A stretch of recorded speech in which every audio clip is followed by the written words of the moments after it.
Glad to be here again. Today we're going to discuss Ukrainian issues. First of all, it's very important that we speed up the military aid to Ukraine. I think that all of us have looked to the warehouses, what we have, but we should do more, and we should give a clear signal to European defense industry to produce more. And I was thinking that maybe we could use a similar mechanism like we did with the vaccines, so that the European countries will provide funds, European Commission will procure, and then it will be sent directly to Ukraine, because the price goes up with every delay, with every hesitation, and that could speed up the process so that Ukraine will give or get the military aid in months, not in years.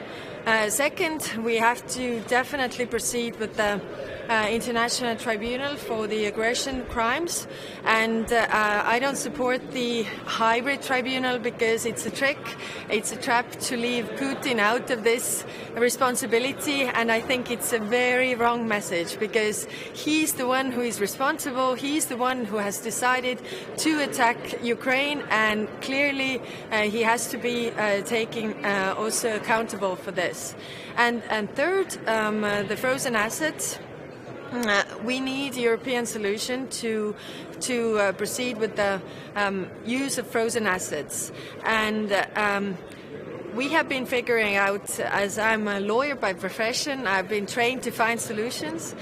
So it could be done so that Russia has a claim to Europe because the assets are frozen, we have the assets. Russia is destroying Ukraine, so Ukraine has a claim towards Russia. So if we give those amounts of assets that we have, or the funds that we have from those assets to Ukraine, we know that we have, Russia has a claim to us, and we can make a settlement later on, because Ukraine has a claim towards Russia to repair what they have caused, all the damages in Ukraine. So it could be done in this way. But we definitely need a European solution, because, Estonia alone, we don't have much, those frozen assets, but together we have, and very positive that also other countries outside the European Union are looking for solutions. It's not okay that our taxpayers are paying for the damages that Russia is causing in Ukraine. Are you in favor of sending warplanes and long-range missiles? We don't have those planes, so it is not up to me to say. Of course, if we would have, we would help Ukraine with all the means we have. So it's up to those countries to say who have the planes. Devastation earthquake in Turkey and Syria. Are you going to any offer? We already have our team is already in Turkey. We sent the team already 2 days ago. Estonia is small; we can make decisions fast. So we sent 45 rescue workers together with their equipment to Turkey already 2 days ago. How about Syria? We have sent to Turkey 45, not to Syria. Yes. We are a small country. We can send one rescue mission. This is all we have. On migration, there is a letter from 8 countries demanding external measures for external borders. What do you expect out of that? What is the limit of this council that you want to reach? I think this is very important that we discuss that having the protecting the borders is a common issue, and not only the issue of those countries who have the borders. So we should do a common effort also from the European Commission side to fund those borders. The other thing that we have to discuss is the instrumentalization of migration, because we see this more often. Or people outside, or countries who are hostile towards Europe, they know very well that migration is our weakness. So they are using migration as a tool to weaken us, and this has to be clearly said out that we don't accept this. Funds for fences. Excuse me? Funds for fences. Yes, funds for protecting the borders. I mean, when European Commission President Ursula von der Leyen was in Estonia, I was showing also the border that we have with Russia. So it is our common border. It's the European Union border, and it's not only our obligation to protect it, but it's actually a common problem for all the borderline countries. How do you want to increase the number of people who don't have the right to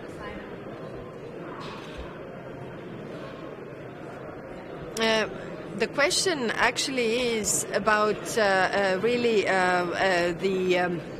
the agreements with those countries to take people back who don't have the right to asylum. And the rate to take back the migrants is very low. It's 24%. So we have to, do agreements with those countries so that they would take their citizens back. And it is also a clear message that it's not so easy to come to Europe and stay here. You can only come when you have the rights to come. Like in the United States, it's done before they come to United States. Should there only be carrots or also sticks in those agreements? Excuse me? Should there only be carrots or also sticks in those agreements? I think both work, but so far the carrots have been working so that those countries, have the tools to deal with the core issues why people are migrating or trying to get out of the country. I mean, there was a good saying that the quality of a country is seen by either people wanting to get in or out of the country. Coming from the occupied territories of Soviet Union, I know this very well, that everybody wanted to get out, nobody wanted to get in, really. President Yes. Zelensky is joining.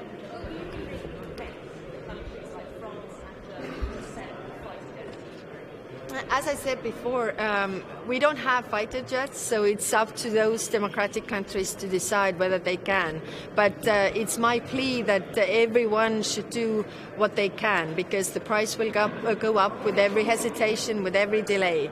If you think, if we would have given all that we are giving now, already in January, all the countries, I think the outcome would have been different. So I hope that if those countries can, they will, but it's their decision. Okay. President Zelensky is joining today. Is there anything left you can promise to him? The accountability, I mean the tribunal and the promise that people who are responsible for this are taken accountable, are held accountable. I think this is very important, and also the message that we will try to do everything possible to help Ukraine rebuild Ukraine afterwards, and that also includes the reparations from Russia to rebuild Ukraine, and therefore the use of frozen assets. And what we are also doing is sanctioning or criminalizing also the circumvention of sanctions. I think this is also very important. Not that only that we put in place the sanctions, but the sanctions are not circumvented and they really work. We know from our intelligence that the sanctions hurt, and actually Russian economy is suffering, and that is important that the war machine is not fueled any possible way. Okay, thank you.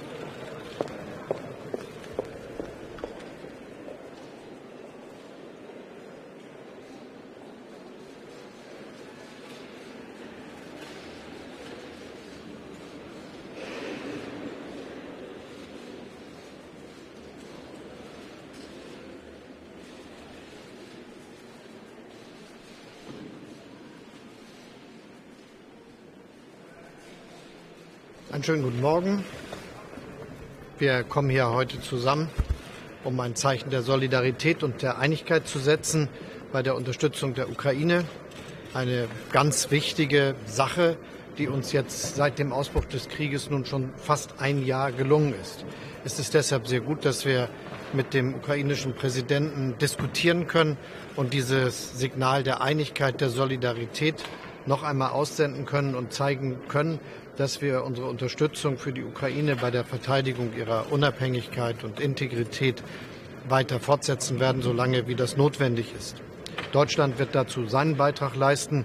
Wir sind unter den EU-Staaten mittlerweile das Land, das am allermeisten an Unterstützung gibt, finanziell, humanitär, aber eben auch ganz konkret am allermeisten Unterstützung leistet, wenn es um Waffenlieferungen geht.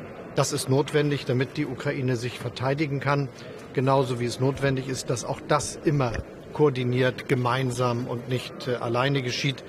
Ich bin sehr froh, dass das die Haltung ist, die wir hier in Europa auch heute wieder festhalten werden. Im Übrigen geht es um zentrale Fragen der europäischen Souveränität. Wir müssen die Probleme, vor denen wir stehen, lösen und die Herausforderungen bewältigen. Dazu zählt ganz besonders die Frage der Modernisierung unserer Volkswirtschaften, der Innovation, wie wir es schaffen, den menschengemachten Klimawandel aufzuhalten und unsere Industrie so umzubauen, dass sie erfolgreich ist, gute Arbeitsplätze schafft und gleichzeitig den Klimawandel aufhält. Und das gilt natürlich auch, wenn es um Modernisierungsfragen geht, die etwa mit der Digitalisierung verbunden sind. Insofern ist das ein zentrales Thema, über das wir heute diskutieren werden und wo wir auch einen Schulterschluss miteinander beschreiben werden über die Frage, wie wir unsere vorhandenen Möglichkeiten nutzen, gemeinsam zu agieren und wie wir gleichzeitig sicherstellen, dass Europa im internationalen Wettbewerb bestehen kann. Wir werden unsere amerikanischen Freunde bitten, dass sie bei den Maßnahmen, die sie treffen, nicht diskriminierend sind gegenüber den Staaten Europas. Und ich bin auch ganz zuversichtlich, dass uns das gelingt, auch weil wir hier in diesen Fragen Einigkeit und Geschlossenheit zeigen werden. Ebenfalls wichtig ist, dass wir bei der großen Herausforderung, die mit den Themen der Fluchtmigration verbunden sind, gemeinsame Perspektiven entwickeln. Ich halte das für möglich. Das ist jetzt die Zeit, in der nicht von Treffen zu Treffen, Konferenz zu Konferenz Beschlüsse gefasst werden, sondern wo wir am Ende gemeinsame Zielsetzungen definieren, die dann in diesem Jahr auch in praktische Politik übersetzt werden können. Ganz klar ist, eine wichtige gemeinsame Aktivität muss immer sein, dass wir zu Verständigung kommen zwischen der Europäischen Union und den Herkunftsstaaten vieler Flüchtlinge und dass wir erreichen, dass diejenigen, die sich nicht erfolgreich auf den Schutz, den Europa bietet, den Asylschutz zum Beispiel, berufen können, auch wieder in ihre Herkunftsländer zurückkehren. Das verbindet sich mit unserer Perspektive, dass wir ohnehin ja, was die Erwerbsmigration betrifft, ein gemeinsames Interesse daran haben, dass diejenigen, die wir für unsere Arbeitsmärkte brauchen, auch hierher kommen. Und da kann eine gute Sache draus werden für die Länder, wo viele herkommen heute, die nach Europa streben, auf irregulärem Wege, und für die Länder Europas, die Fachkräfte benötigen. Sollen Zäune an der EU-Außengrenze gebaut werden mit EU-Geld? Ich glaube, es ist richtig, dass wir hier ganz gute gemeinsame Formulierungen gefunden haben. Die Kommission hat sich dazu ja auch geäußert. Bundeskanzler, sehen Sie die Ukraine in Zukunft in der EU? Oder haben Sie die Befürchtung, dass diese Perspektive bei eventuellen Friedensverhandlungen irgendwann wieder behindert wird? Wir haben ein sehr klares Signal gesetzt. Das Signal beinhaltet eine europäische Perspektive im Sinne von Beitrittskandidatenstatus für Moldau und für die Ukraine, perspektivisch auch für Georgien. Und wir haben ganz klar Tempo jetzt angekündigt bei der Frage der 6 Westbalkanstaaten. Wir wollen, dass das gelingt. Klar ist dabei, dass das natürlich bedeutet, dass jedes einzelne Land die Kriterien erfüllen muss, die wir gemeinsam als unsere Vorstellung haben von Rechtsstaatlichkeit, Demokratie und sozialer Marktwirtschaft. Das gilt für alle, aber auch alle sind sehr bemüht. Und ich will ausdrücklich sagen, dass so eine Geschichte sich nicht fortsetzen und auch nicht wiederholen darf, wie die, dass jetzt vor 20 Jahren in Thessaloniki den Westbalkanstaaten zugesagt wurde, dass sie Mitglieder der Europäischen Union werden können. Alle dachten, das ist dann so in 2 bis 8 Jahren der Fall. Nun sind wir im 20. Jahr. Da müssen wir mehr Klarheit, mehr Tempo haben, aber auch unsere eigenen Hausaufgaben machen, was unsere Entscheidungsprozesse betrifft. Devastation, earthquake in Turkey, Syria. Are you going to offer? Europa fühlt mit den Opfern der Erdbebenkatastrophe in der Türkei und in Syrien. Wir sind bei den Angehörigen, bei den Freunden, die ihre Liebsten verloren haben, und wir sind auch mit unserem ganzen Herzen bei der Türkei und werden alles dafür tun, dass hier schnell Hilfe organisiert werden kann, gemeinschaftlich, und dass wir auch alles dafür tun können, dass wieder aufgebaut werden kann, was zerstört worden ist. Warum brauchen die Panzer so lange, um die Ukraine anzukommen? Wir sind sehr schnell. Und Deutschland leistet einen ganz zentralen Beitrag dazu, dass wir eine schnelle Unterstützung gewährleisten, wie auch in der Vergangenheit. Wir bemühen uns jetzt, dass viele andere, die sich in der Vergangenheit ja gemeldet haben, jetzt diesen Finger aufzweigen, auf praktische Taten folgen lassen. Was für eine zusätzliche militärische Unterstützung? Wir haben klare Haltung, was Europa betrifft, im Hinblick auf den Prozess der Perspektive für Europa. Und das ist, glaube ich, das, was ich eben schon ausgeführt habe, wie wir uns das gemeinsam sehen. Wir haben eine klare Aussage gemacht in Bezug auf Moldau, in Bezug auf die Ukraine, die Perspektive für Georgien formuliert und auch im Hinblick auf die 6 Westbalkanstaaten. Und ansonsten freue ich mich auf die nächsten Begegnungen mit Ihnen.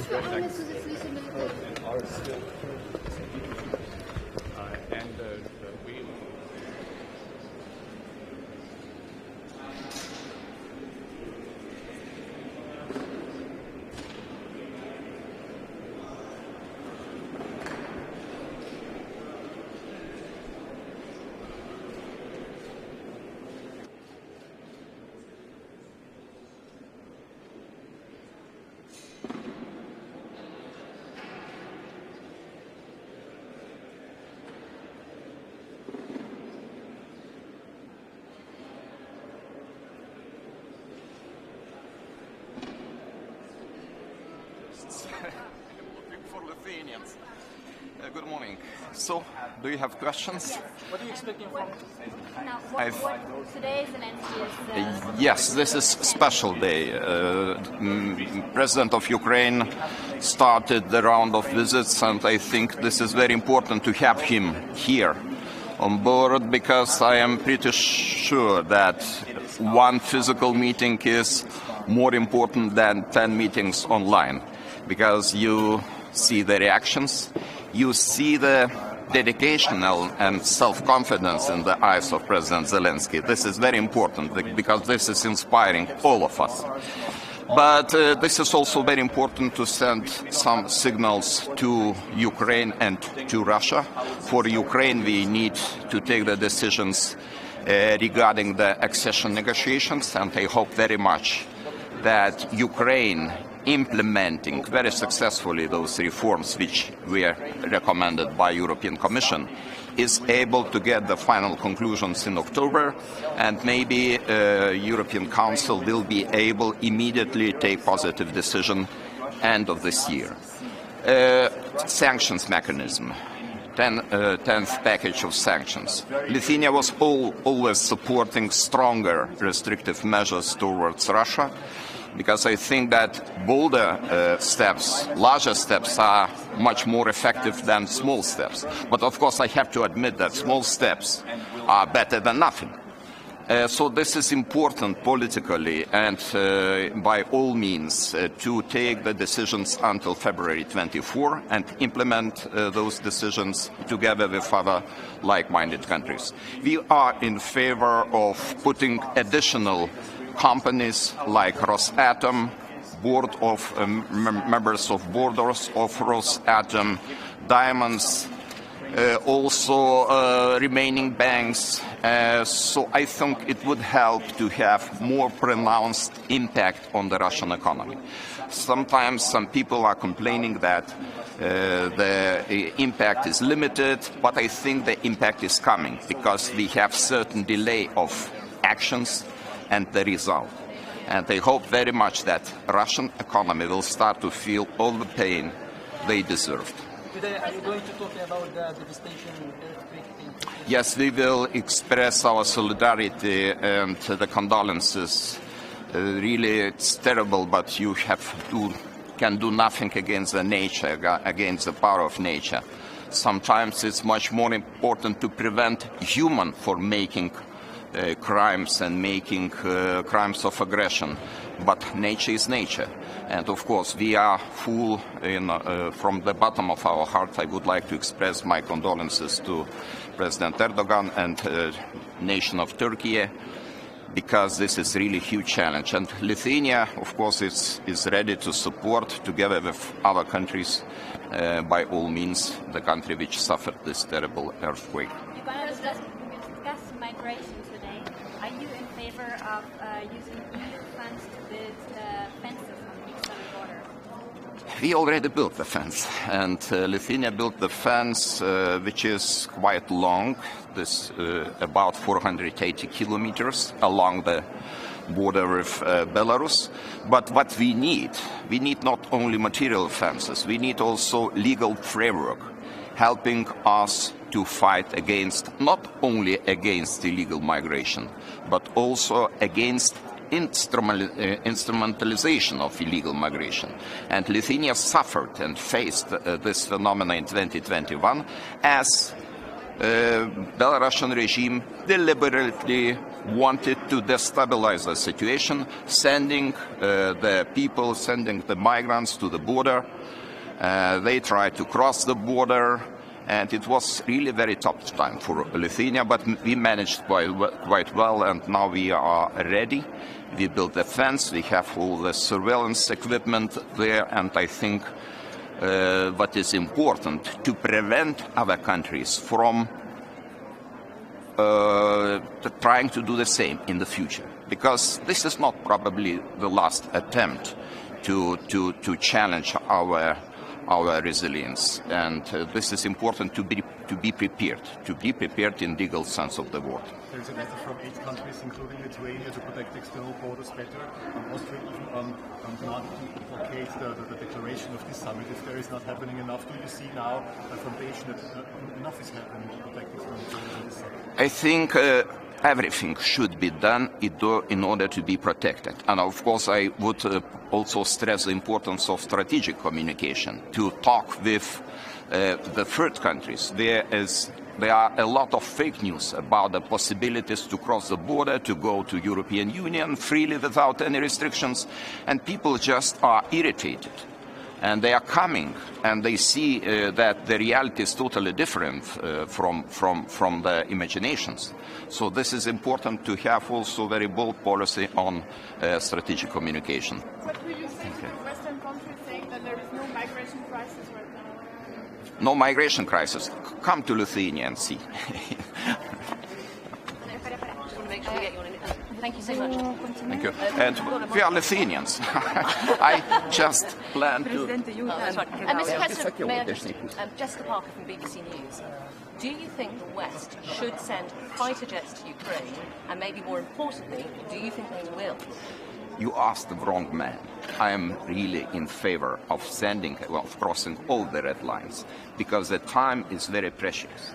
And we lose the time, and the more we lose the time, the more casualties, the more suffering, the more people deaths we have in Ukraine. And of course, not talking about civil infrastructure and destroyed economy, social systems. We have to be decisive. Otherwise, it would be very difficult to achieve the victory we all want. So you want to see France, Germany move on this issue? Our example shows, of course, we are not a large country. We have limited possibilities, but we started to support Ukraine even before the war broke out. We sent the first stingers 2 weeks before the war started. And we try to show to the rest of the world that it is possible. Even having limited possibilities, we try to do our best in order to help to support Ukraine militarily, politically, economically, financially, by all means. Thank you. Thank you.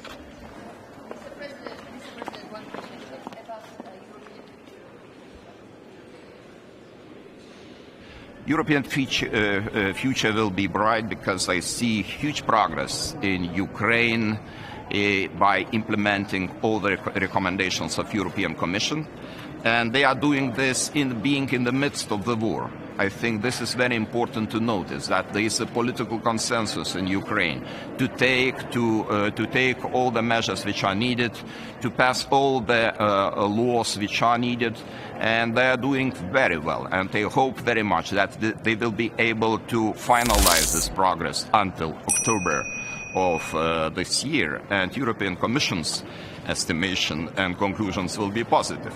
It will let us, the leaders of European Council, to take all the decisions regarding the start of accession negotiations of Ukraine. Thank you.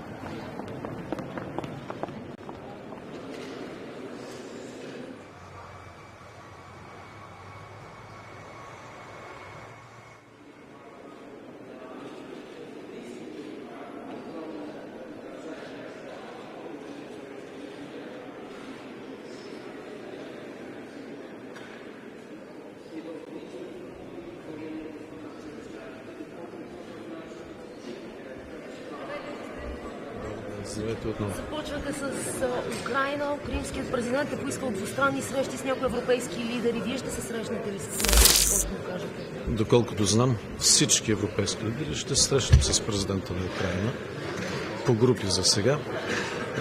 Украйна е в фокуса на всички дебати в Европейския съюз и не само. Но е време една година след започването на тази кръвопролитна война фокусът да бъде поставен най-вече върху мерките за нейното преустановяване и за възобновяването на всички дипломатически усилия, така че да търсим мирно решение на конфликта. България ще продължи да подкрепи украинските хора на място в техните справедливи битки за свободата на страната им, за осигуряването, разбира се, в рамките на нашите възможности, така че да се преминат тези критични зимни месеци. България ще продължи да подкрепя и съобразно своите възможности украинските бежанци в България. Но ще призова Европейският съюз да използва цялата своя сила и инструменти, така че да можем да водим дебата в посока за преустановяване на военните действия и дипломатически усилия за мир.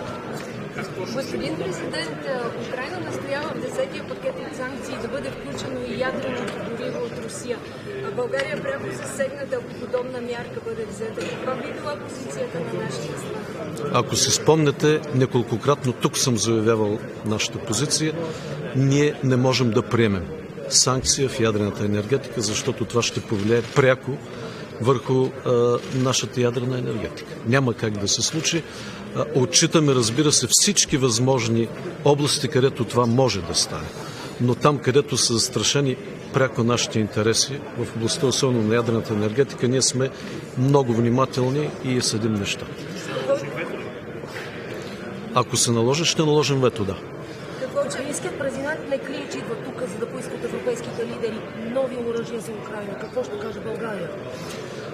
България вече взе такова решение. Служебното правителство изпълни задачата, поставена от 48-то Народно събрание, да се предостави въоръжение от резервите на българската армия. Надявам се, че правителството ще прояви разум за в бъдеще това да не се допуска. Това е кръвопролитна война. Както казах, все по-рядко чуваме гласове за мир. Чуваме само гласовете на оръжията, чуваме само призиви за победа, без някой да може в момента да дефинира какво означава победа. Какво очаквате от разговорите за миграцията? Дали би имало промяна в позицията и по Шенген? И в заключението ще пише ли нещо за европейско финансиране, за ограда или стена или преграждение? Знаете, че миграцията е важна тема, по която България взема непрекъснато отношение. И в тази връзка миграцията е проблем, който предизвиква не само сигурността, той предизвика и демократичните устои на Европейския съюз. България полага огромни усилия, ние инвестирахме много от нашия бюджет и за инфраструктура по границата, и за технически системи за наблюдение и контрол, и за охрана с жива сила. И това се оценява. Но нашите ресурси са недостатъчни. Затова и в последните месеци ние водим активна дипломатическа дейност на всички нива. за повече солидарност, повече подкрепа не само към България, към всички държави на първа линия, защото охраната на външните граници не е само наш ангажимент. Той трябва да бъде ангажимент на всички държави членки. Ние предоставихме вече ясни разчети за укрепване на охраната по българската граница. Те са тук в Европейската комисия.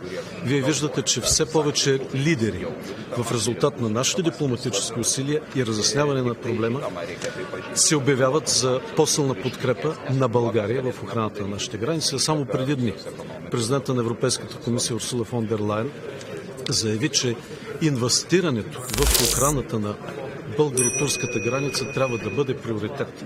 Аз отново ще поставя тези въпроси. Ще поставя и настоятелно възможността да се стартира пилотен проект за засилване на охраната на българо-турската граница с финансиране от Европейския съюз. Говорите ли с вашите колеги европейските лидери за Северна Македония? Тази тема не е в дневния ред, но аз задължително ще я повдигна, защото проблемите с Република Северна Македония очертават изобщо подхода на Европейския съюз към нашето бъдеще, на съюз, който се основава на европейските ценности, на европейските принципи. Знаете, че преди 2 години точно тук поставих за първи път проблема пред нашите европейски партньори с правата на македонските българи. В началото това се приемаше много трудно. Наложи се с 2 поредни вета да налагам, докато нашите европейски партньори разберат, че това е сериозен проблем в цялата негова дълбочина и да приемат българската позиция, която всъщност е адекватната европейска позиция и именно тя намери място в преговорната рамка за Република Северна Македония. Но днес ще използвам възможността да поставя извънредно проблемът с нарасналата агресия и ескалиращата антибългарска кампания в Република Северна Македония, която вече води до престъпления от омраза. Това са палежи, това са стрелба по наши културни клубове. Това е физическо насилие над македонски българи и над български граждани в Република Северна Македония. И аз очаквам категорична институционална реакция от властите в Република Северна Македония и незабавни действия за разкриване на извършителите, за предприемане на съответни действия за разследване и тяхното адекватно наказване. За съжаление, към момента не виждам необходимата политическа воля. И е налице едно разминаване между амбициите на Република Северна Македония и поетите ангажименти за установяване на демократични норми в тази страна и реалността, в която живеят македонските българи в тази страна. Отричането на съществуване на проблем с правата на македонските българи само удължава тези проблеми, води до ново и ново насилие, води до атмосфера на безнаказаност и оттам стимулира престъпленията от омраза. Затова ще призова много ясно своите колеги за повече солидарност и ангажираност с правата на македонските българи и нека със същата енергия, с която нас не призоваваха тук за ускоряване на процеса на интеграция на Република Северна Македония, Европейският съюз да наложи мониторинг и гаранции за спазване на правата на македонските българи. Вето ще наложат ли отново? В момента мога да кажа, че ние сме в състояние на вето. Именно това решение, което успяхме с много усилия да прокараме в преговорната рамка до последния момент, включително с помощта на президента Макрон, първата междуправителствена конференция или началото на преговорите да започнат само и единствено след като българите се впишат в Конституцията на нашата съседка. Те до момента не са вписани, преговори не са започнати. Така че това е състояние на вето. Благодарим.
jutro.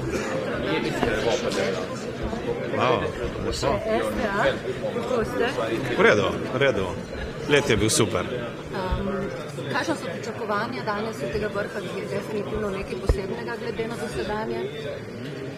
Ja, gre za poseben vrh, predvsem zaradi tega, ker bo danes z nami predsednik Zelensky. Tudi verjamem, da bo dosti govora prav o Ukrajini, o vseh aspektih te vojne. Verjetno bomo morali iti na nek način prisluhniti temu zadnjim dogodkom in potem se tudi sproti odločati, kako naprej. Predvidena so tudi nekatera manjša srečanja s predsednikom Zelenskim. Tako da bomo videli.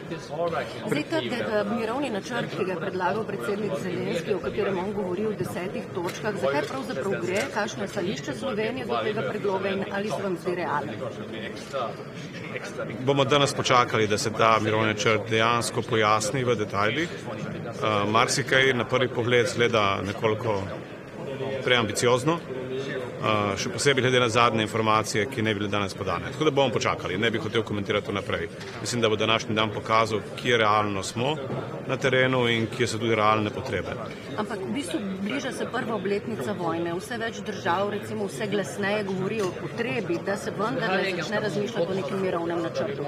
Po vašem mnenju, tudi upoštevajoč stališče Slovenije, kakšni bi morali biti koraki, kakšne bi morali biti osnovne točke kakršnega koli mirovnega načrta za Ukrajino? Prva stvar, ki je pri vsakem mirovnem načrtu temelj, je pripravljenost obeh strani na to. Mogoče bomo danes slišali več o tem, o pripravljenosti. Zaenkrat je ta prej manjkala, kot da bi je bilo v obilju. Bomo videli. Jaz nisem optimist. Bojim se, da se obe strani zdaj pripravljata na zaostritev vojaških spopadov. Verjamem, da bo danes o tem govora. To ne more biti dobra popotnica za govor o mirovniških načrtih. Ampak, kot rečeno, počakajmo. Samo še eno podupre. Kakšno bo vaše sporočilo ukrajinskemu predsedniku in boste kakšno dodatno pomoč napovedali? Zaenkrat o tem v Sloveniji nismo niti razpravljali, še manj sprejemali odločitev, tako da tudi danes jih ne bom obljubljal nekaj, za kar ne bi imel podpore v tem primeru državnega zbora. Pa še to je zelo pomembno. Slovenija je glede na prebivalca med enimi največjih donatork v preteklem obdobju. Nobene potrebe ni, da bi prehitevali. Jaz mislim, da je zdaj naloga na velikih članicah, ki so se do zdaj držali nekoliko ob strani in ne one prispevajo svoj delež, Slovenija pa lahko tudi malo počaka v tem primeru. Zdaj, predsednik Zelensky vztrajno ponavlja, da pač potrebuje orožje in to vseh vrst orožje. Kako komentirate to tekmo v donacijah tankov in to celotno razpravo v zvezi s tanki in še kaj recimo na področju orožja lahko Slovenija sploh ponudi? Ne bom je komentiral, razen to, kar sem že povedal. Bojim se, da gre pretežno za verbalno tekmovanje. Vprašanje je, koliko je tega dejansko na terenu vidno. Bomo počakali in bomo videli, kaj od tega bo realizirano, pa predvsem kdaj. Slovenija je svoj del v lanskem letu dala, brez velikih besed in dala je hitro. Počakajmo zdaj ostale članice Evropske unije, kako bojo sledile. Lahko še o kaznovanju odgovornih za zločine v Ukrajini. Slovenija tukaj pripravlja mednarodno konferenco za konec maja. Kaj bo v tej podobi, da se pripravi? O tem je... Ne, danes to ni predvideno na dnevnem redu, tako da mislim, da je še marsikaj za narediti na to temo, tako da ne bi želel komentirati. Še na migracije na kratko, spet se na veliko omenja gradnja ograje oziroma potreba potem, da so ograje nujne, potreba potem, da jih financira tudi Evropska unija. Slovenija pa se tudi redno omenja med državami, ki je ograje postavljala. Se pravi, me zanima, kakšno je stališče sedanje vaše vlade do tega vprašanja in ali bi bili pripravljeni podpreti neka določena sredstva iz bruselskih blagajn, tudi za ovire, fizične ovire na mejah. Ne. Bom zelo ekspliciten. Slovenska izkušnja kaže, da ograja ne reši tega problema. To stališče bom danes tudi zagovarjal in ne bomo podprli ne sredstev za postavitev ograje, niti ne te politike. In za Slovenijo je ključna meja z Bosno in Hercegovino. Tam je zdaj ne samo zunanja meja Evropske unije, ampak tudi zunanja šengenska meja. Je Slovenija zadovoljna s hrvaškim nadzorom te meje? Mislim, da je o tem prezgodaj za govoriti. Definitivno pa podpiramo to, da bi Frontex enote prevzele na nek način tudi večjo inicijativo na vseh zunanjih šengenskih mejah, ne samo na bosanski, na vseh, in da bi ustrezno potem tudi dobivali informacije glede nadzora. Danes govoriti o tem je res prezgodaj, ker nimamo nobenih podatkov in zato bi bilo kakršnokoli špekuliranje neumestno.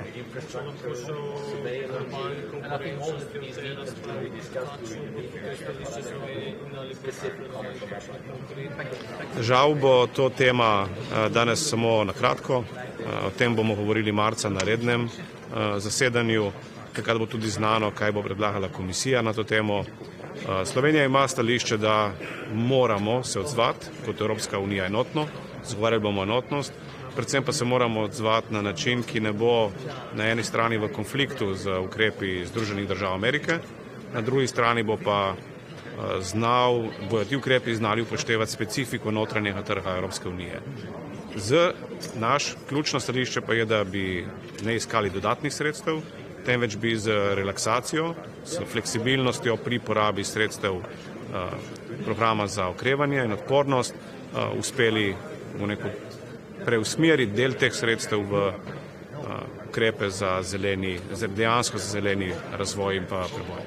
Torej tudi ne bi podprli novega skupnega zadolževanja za ta evropski sklad? Ne, sredstev, ravno teh povratnih sredstev je dovolj, še neizkoriščenih, zato zagovarjamo, da se najprej pripravi bolj prožne načine koriščenja teh sredstev in šele kasneje razmišljamo o novih sredstvih za zadolževanje. Prosim, adijo.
I'll come to you afterwards, okay? Yeah.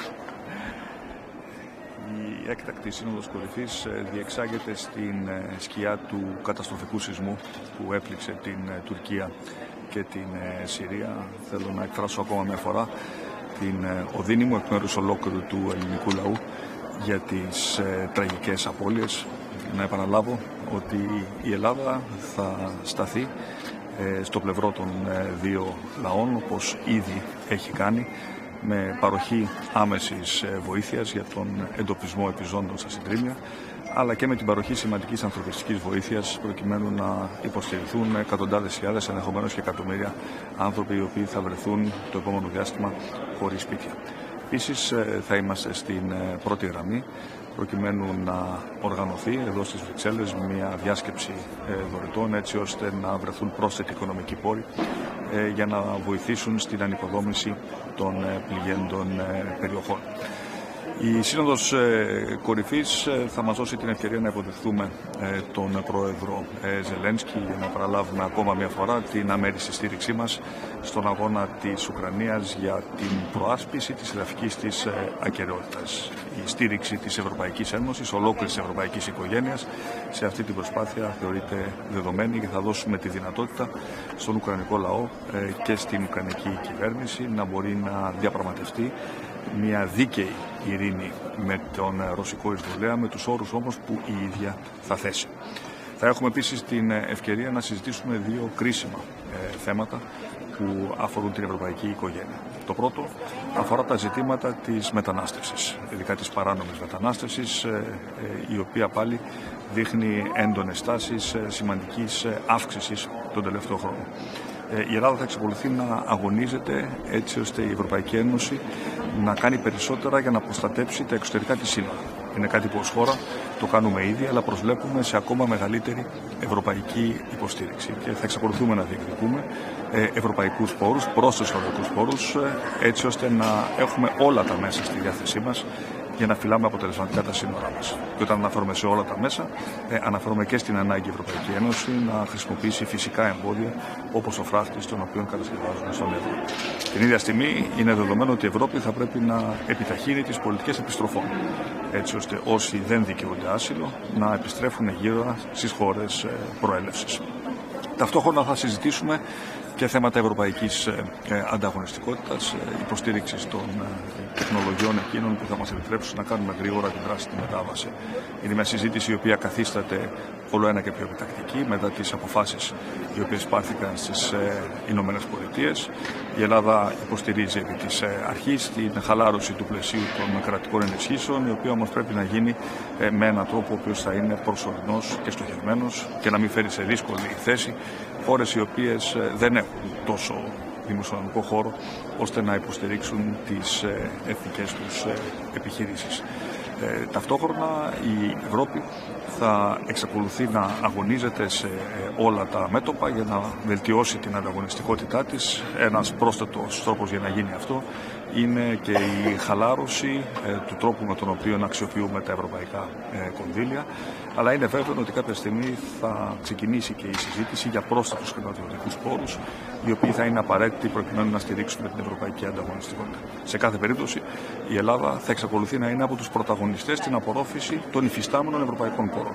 Είμαστε πρωταγωνιστές στο Ταμείο Ανάκαμψης, είμαστε πρωταγωνιστές στην απορρόφηση των ευρωπαϊκών πόρων από το Ταμείο Συνοχής, από το ΕΣΠΑ, και σε αυτή την πορεία θα εξακολουθούμε να κινούμαστε και το επόμενο διάστημα.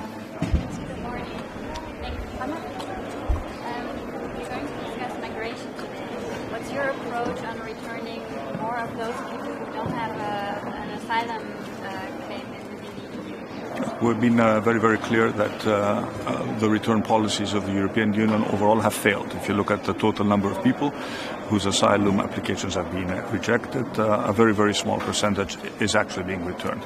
So we need better European coordination in order to make this happen. At the same time, we've always been advocating for a more effective policy to protect the European Union's external borders. Unless we manage to secure our borders in an effective and fair manner, we will not be able to solve the problem of migration. This is not just a problem of secondary flows, it's a problem of people trying to come into the European Union in a completely uncoordinated manner. And let me point out once more the absolute necessity to eradicate, to eliminate, to destroy the networks of smugglers who are benefiting from the human pain and are currently trafficking people into the European Union, frequently in completely horrible conditions, as is currently happening in the Aegean.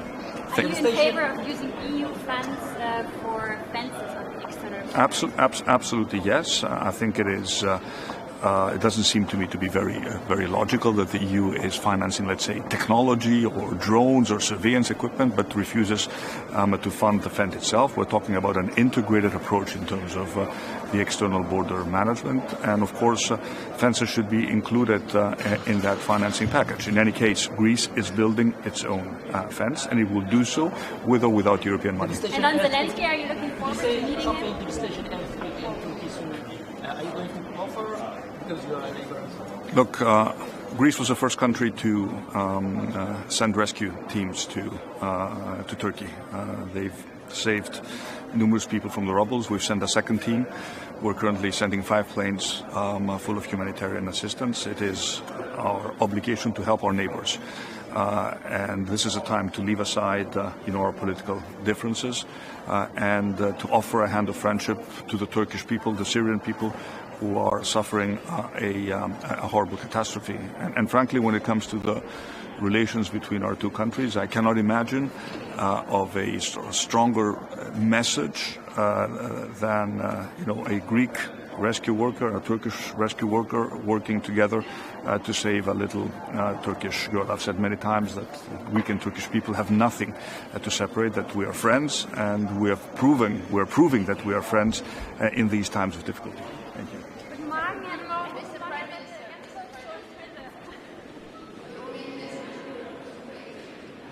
Wer will anfangen? German, English? French? Okay. Heute kommt Herr Zelensky. Was erwarten Sie von dem Besuch und was würden Sie sich wünschen, könnte die Ukraine vielleicht noch anbieten, um ihn weiter zu unterstützen? Also das, was feststeht, ist, dass die Ukraine wirklich sehr viele Fortschritte gemacht hat, um näher an uns näher zu kommen. Aber die Kommission ist die uns mitteilt, ob die 7 Bedingungen auch erfüllt sind. Und ich warte da auf grünes Licht. Man soll nicht versprechen, was man auch nicht halten kann.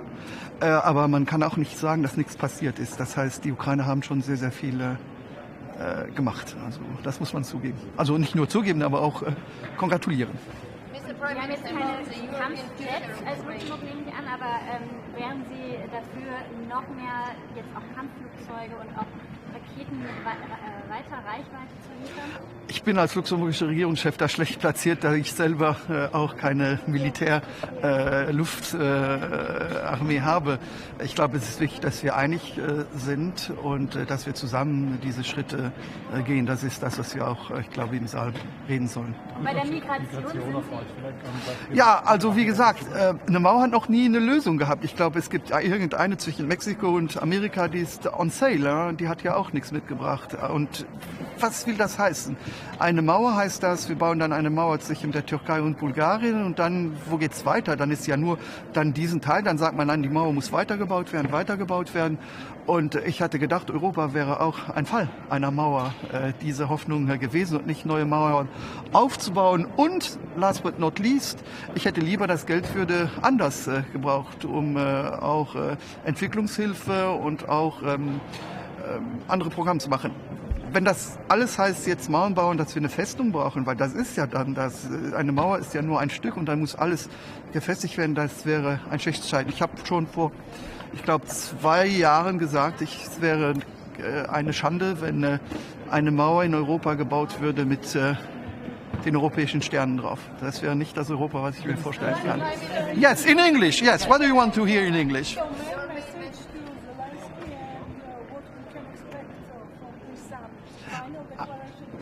I think what is impressive is to see what the Ukrainians have done the last months when we see all the efforts to come closer to the European Union.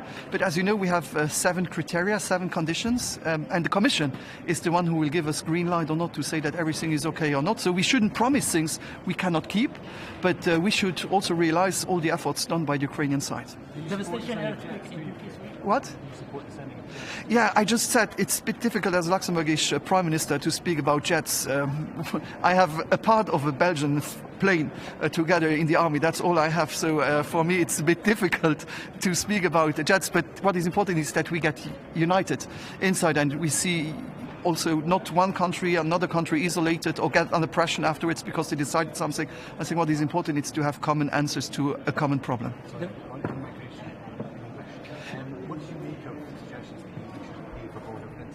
So the fact is, I just said, the problem is if we think it's walls or fences, because now for the moment what is on the table is Bulgaria and Turkey, that's what I heard, but so this will not enough, so there will be again new fences or again new walls. And I believe that the money could be invested in other parts, and we saw that walls are not giving solutions to problems between the United States and Mexico. You see that it's not the solution. So I believe that to pay with this blue flag with golden stars would be the investment in fences and walls would be wrong. And especially when you start with a place, then you want to grow, because then it will be one border, then another border, then another border. And if the conclusion is that we want a fortress in Europe. And as I told also to your German colleagues, I thought Europe was to be able to take away the walls. And that's part of our history on our continent. Okay. Yes, I think it's important to show solidarity also with Syria and Turkey. I think what happened is a nightmare. Over 15,000 people who died. It's terrible. So my thoughts are with the family and the victims. Thank you. And on Georgia, we were one step behind, but on Moldova and on Ukraine, that was a clear decision. And now, of course, there is a path which has clear milestones. We know that Ukraine is doing a lot. The efforts are tremendous. At the end, it is always up to the Commission to assess where Ukraine is in terms on its path to membership. And of course, we will await that outcome of that assessment, which will be regularly done by the Commission. But I'm really impressed by what Ukraine is doing, and also the fact that they have this resilience and this clear will to take that next step. Yes, but you always say that there is no fast track for these 3 countries. Well, there is a systematic approach in the EU, a clear roadmap with clear milestones. Is going to be a decision for Bulgaria and Turkey as to how they want to secure that border, and we'll be happy to assist those 2 states to do whatever they think is best. Taoiseach, overnight, the big news at home was Bertie Ahern's readmission to Fianna Fáil. In 2008, you were very critical of his evidence to the Mahon Tribunal. You compared it to the evidence of John Gilligan, a convicted drug dealer. Do you stand over those comments, I suppose, and what do you think of Fianna Fáil, your coalition partners, readmitting you to the party? Okay, I think it's a matter for Fianna Fáil, entirely their decision.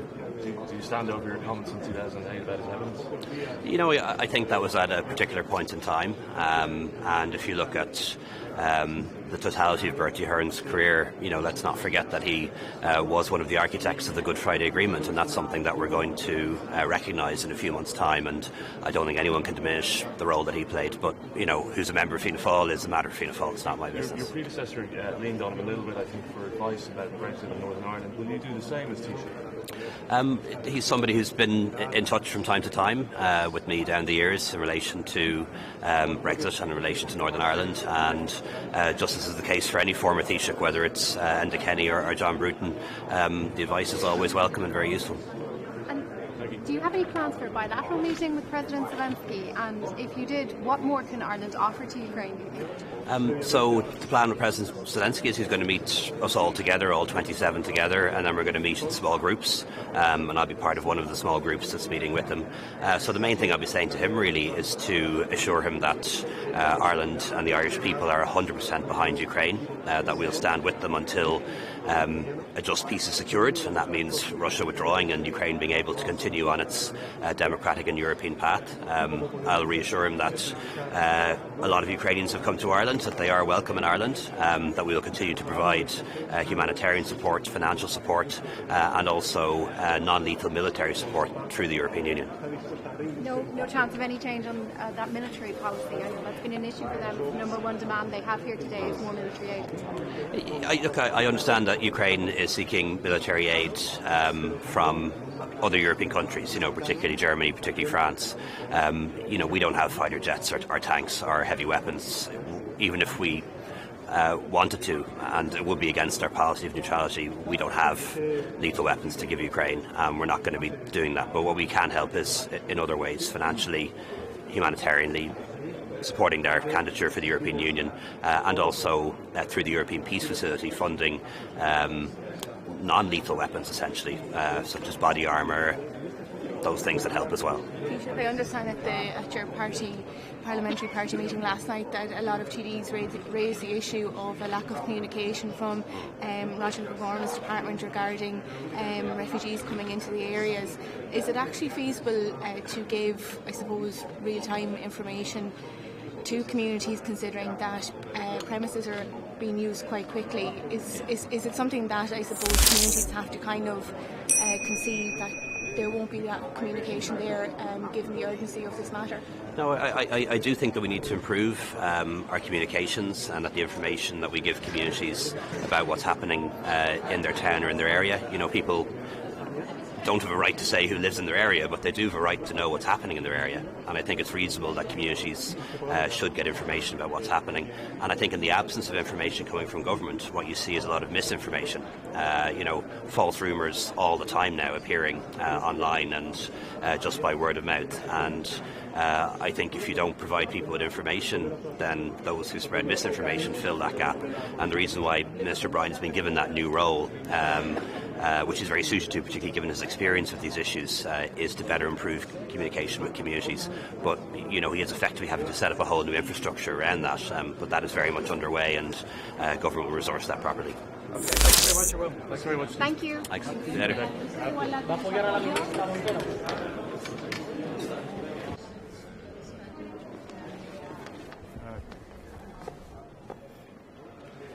Today at the Council, the most important thing that we have to discuss is Russia's war in Ukraine and what we can do to support Ukraine to win the war. What's important is that Ukraine actually succeeds in stopping the Russian aggression. It is in all of our interest that this is what happens.